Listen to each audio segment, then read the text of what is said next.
Hey, this is Evan Marquette, dating coach for smart, strong, successful women and your personal trainer for love. It's been super exciting here in my love universe. Women are responding to the New Year, New You campaign and getting excited about Love You and taking action and watching that video and filling out their application and considering the free advice that I am giving you here in this same purple shirt every day. First day we were talking about confidence, let go of your shame, choose a positive narrative about your past. Second day we were talking about meeting men, opening up your search criteria to more quality men online. Third day we were talking about not sleeping with guys who aren't your boyfriend in the dating module. And now we are on day 4, which is month 4 of Love You. It's a module we call Understanding Men. Really important to understand men if you're going to date one of them. When you're done watching this video, I want you to click on the link below. It says, I think it's evanmarkcats.com /Love You application registration. Just put in your name and email address. Watch a free video on picking your broken man picker. You will thank me when you're done. And I want to begin by telling a story about a client of mine named Jess. She's a Love You Masters client. That's my private coaching client. She's a CEO, divorced, very attractive, early 60s. It would be fair to say when it comes to Jess that however successful she's been in business and she has employed thousands of people, not an exaggeration, she has been equally unsuccessful when it comes to her love life. But to her credit, when she came to me, she already did a fair amount of work before enrolling in coaching. She went to therapy. She'd got a degree in psychology. You don't need to get a degree in psychology to come for coaching, but she did. She took plenty of time off after her previous relationship to reflect on how she ended up in such a bad situation. And what she determined was pretty straightforward. You may have heard me talk about this. You may have read about this elsewhere on the internet. It's not my idea. Jess has an anxious attachment style. And that means for our purposes, if we're going to simplify that because of her past experiences with a distant father and emotionally unavailable men and unfaithful partners and verbally abusive guys, Jess tends to get pretty anxious whenever she's in a relationship. You might even say that for her, relationships and love equal anxiety. She associates the state of being in love with being anxious. And if your main association with love is the feeling of anxiety, because in your experience, the other shoe always drops, well, I can understand why you'd be hesitant to look for love.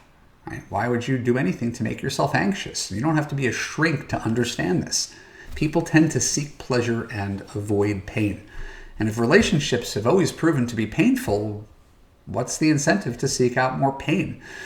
The problem with the anxious attachment style is that it assumes the worst instead of the best, and it tends to need a tremendous amount of reassurance to feel secure. Anxious women are constantly on edge, taking the temperature of the relationship, pushing for more communication and quality time, virtually begging for a promise that he's still there, still thinking of you, and he's not going anywhere. Now for Jess, who may be, and I've been doing this for a long time with a lot of women, the most polished and sophisticated woman I've ever met. This is really unfortunate because there's a constant chatter in her brain when she's not with her boyfriend. Right? And she has a great boyfriend thanks to our work together. Right? Just the other day, she was telling me, this is the greatest relationship, the healthiest one she's ever had. This guy makes a tremendous effort to see her like 5 days a week, and she still freaks out every morning that she sends him a good morning text and he doesn't respond immediately. And once again, with my clients, we could laugh at this kind of stuff because we recognize the pathology of it.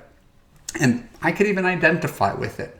And I don't generally have an anxious attachment style when it comes to love. I'm more secure, but I remember when I first became a dad and my daughter was an infant and my wife was getting back to her normal life. And finally, a few months in after deciding that she was sort of done breastfeeding every second of every day, she wanted a night out. She was going to take a night out with the girls. She was going to drink Chardonnay, have a great time, and go back to that. And I was going to be at home with the baby for the first time. So my wife leaves the house 7 o'clock. I figure she's going to be out until 11. At 11:30, I send her a text, checking in, seeing when she's going to come home. At midnight, I actually called, left a voicemail. 12:15, I texted again. By 12:20, I knew what happened. My wife, who hadn't drank alcohol in a year, went out with her friends, accidentally drank too much, crashed the car, and died, leaving me as a young widower who now has to figure out how to raise an infant daughter all by himself while running a business, mourning his tremendous loss, and hoping to find love once again. At 12:22, my wife came home. I confessed how crazy I was, and we had a good laugh at me.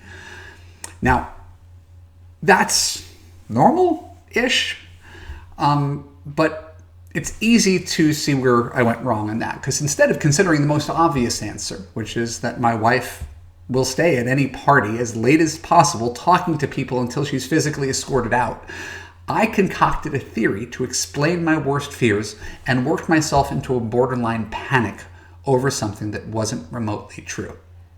In Love You, we just call this overthinking.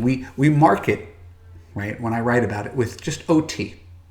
So some Love You member writes a 1,000-word question about her boyfriend on Facebook, about how he didn't respond to her text for 6 hours. I'll just respond not with a 1,000-word answer, but with just the letters OT. Nothing is wrong. Nothing has happened. There's nothing to worry about.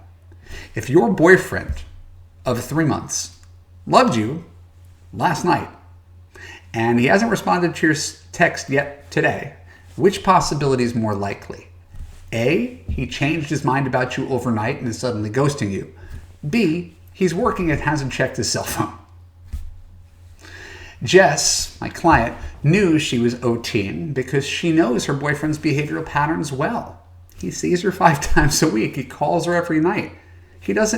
This guy doesn't even use his cell phone during the day while he's working, because when he gets home at night, he finds he's got 50 text messages on it. Right?